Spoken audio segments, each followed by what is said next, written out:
Welcome to the Deep Dive. We're here to cut through the noise, get you straight to what really matters.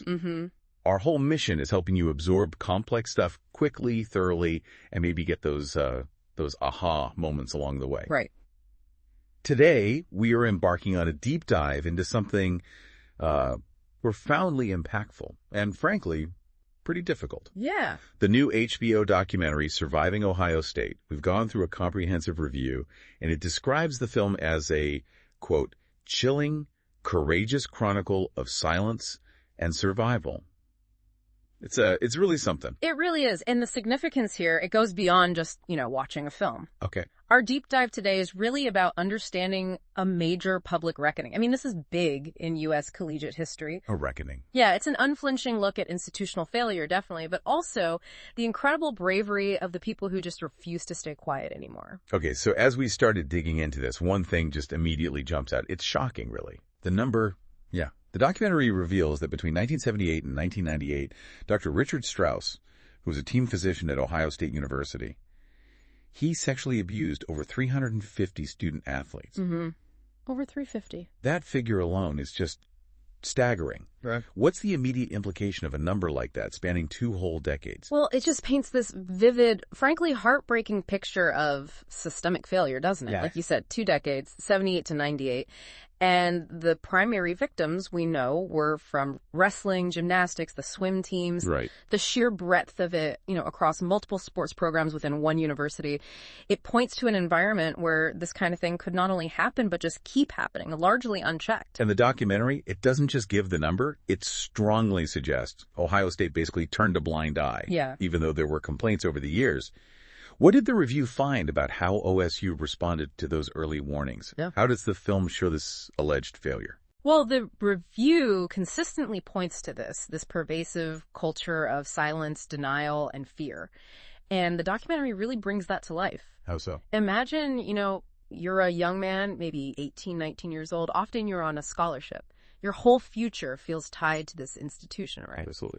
So the film shows in pretty stark detail how that dependency, combined with just the raw power dynamics in college sports, it created this atmosphere where reporting something like this felt, well, utterly impossible for many of them. That power imbalance. Exactly. And this connects, to the bigger picture of how institutions sometimes, when they face really uncomfortable truths, can, maybe inadvertently or maybe even actively, just create barriers to reporting. The scale of that failure is just immense. And then what the documentary does so effectively, it seems, is trace the rise of the survivors movement. Yeah, remarkable. Their long, really difficult legal fight for some kind of justice and just the devastating emotional toll, decades living with that trauma and that silence. It's not just about the abuse itself, but this powerful journey towards demanding accountability. That's right. So, the film leans heavily on survivor testimony. What did the review say about the power of hearing directly from them? And are there unique aspects of their experience the film really brings out? What's particularly compelling, I think, is how the doc really delves into the specific themes around male sexual abuse. Okay. The intense shame, the stigma that often comes with it, especially like you said in that athletic culture context. Right. It critically examines how these, deeply ingrained ideas of masculinity being tough, stoic, never showing weakness, how those ideas actually worked to silence these victims.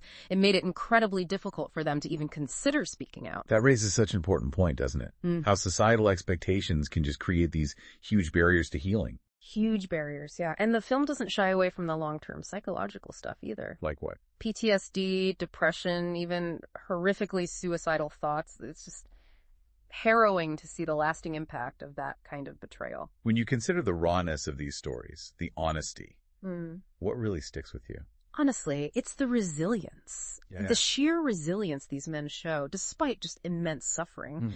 The review really emphasizes how raw and difficult these accounts are to hear, but they are absolutely necessary. You have to hear them to understand the full scope of the trauma and, frankly, the immense courage it takes to break that kind of long-standing silence. Yeah.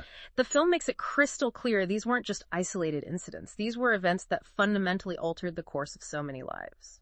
And what really came through in the review as one of the most damning revelations was this alleged prioritization. Putting the institution's reputation ahead of student safety. How did the film illustrate that? Yeah, that's absolutely central to the film's indictment. It meticulously details how Dr. Strauss just kept working with athletes for decades. Decades. Despite internal reports, despite staff members explicitly raising concerns about him, it's just this stark illustration of how an institution, maybe when its image or its perceived stability feels threatened, can just overlook glaring red flags. And in doing so, enable a perpetrator for a very, very long time. And the film, it also touches on that specific, quite controversial aspect involving Representative Jim Jordan, who's a former wrestling coach at OSU. How does the documentary handle the questions around what he might have known? Well, it brings this up as part of its broader look at the whole network, really. The network of individuals who might have been aware or perhaps should have been aware of what was happening. Yeah. The review notes the film, quote, informs and indicts. It really forces viewers to confront some uncomfortable truths about power structures, about negligence and complicity, how those things can just permeate an entire system, impacting so many people within it. It sounds like a very comprehensive look at how widespread the alleged awareness or lack of action might have been. It tries to be, yeah. The power of these stories really comes through, which, brings us to how the film was made. Let's talk about the craft here. Sure. Directed by Eva Orner, produced by George Clooney and Grant Heslov. That's some serious filmmaking pedigree. What did the review highlight about their approach? Well, their approach is described as incredibly effective. It's restrained, yet still profoundly powerful. Restrained? How? It's largely interview-heavy. They deliberately minimized any kind of dramatization. It really relies on the raw authenticity of the first-person accounts. Okay. And that's supported by, legal documents and really compelling archival footage. The cinematography is subtle, almost haunting at times, which really serves the gravity of it all. It lets the truth speak for itself, without adding unnecessary flash. Right, so that quiet urgency. Yeah. You feel it in the editing, maybe a minimalistic score. It sounds like it's all designed to let the sheer weight of what the survivors are saying. Let that be the loudest thing. Exactly. You hit the nail on the head. And that focused approach, it's clearly resonated big time with audiences, with critics. Yeah. Oh, yeah. The documentary's been widely praised for its bravery, its sensitivity, its unflinching truth-telling. It's now being talked about alongside other really powerful survivor-led docs, like Athlete A or Leaving Neverland. Wow. Okay. So it's seen as making a significant contribution in that space. Definitely. It has undeniably pushed the conversation around sexual abuse, particularly for male athletes, right into the mainstream spotlight. And the review mentioned critics, advocacy groups. They've applauded HBO and Clooney's company, Smokehouse Pictures, for tackling this head-on. For bringing national attention to something that for way too long was either dismissed or just ignored. Absolutely. It's a testament to the film's impact, no question. So let's try to boil this down. As you reflect on this deep dive, what are the absolute critical takeaways? What should you, the listener, really grasp from the Surviving Ohio State documentary and the review we looked at? Okay, well, first, I think the film just undeniably shows how that deep stigma around male sexual abuse was such a critical barrier. It really reveals why male survivors often struggle uniquely for, the space, the validation, the justice they deserve. Yeah. That's for sure. Second, it's just a chilling reminder, isn't it, that institutions have to be held accountable, even decades later. It underscores that justice for victims really shouldn't have an expiration date. No statute of limitations on truth, essentially. Right.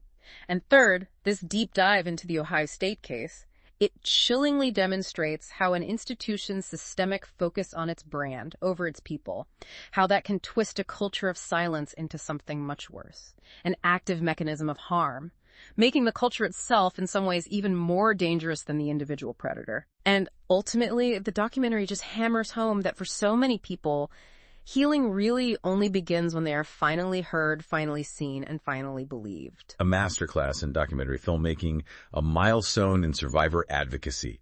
Surviving Ohio State forces America to reckon with institutions it trusts and the people it failed. That's the verdict. A 55 rating from our comprehensive review. Strong rating. Very strong. Our goal here at the Deep Dive, as always, is to help you gain knowledge quickly, thoroughly, find those aha moments. We really hope this deep dive into Surviving Ohio State did that for you today. And maybe, as you continue to process all this, maybe consider how the lessons from the specific case, especially about that insidious nature of institutional silence, those power dynamics within organizations, we respect how that might apply elsewhere. In other areas of society that demand our trust, what kind of systemic changes could really prevent failures like this in the future?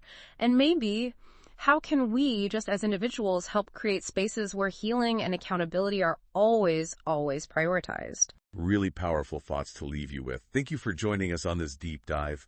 We definitely encourage you to continue your own exploration of important topics like this one. We'll see you next time.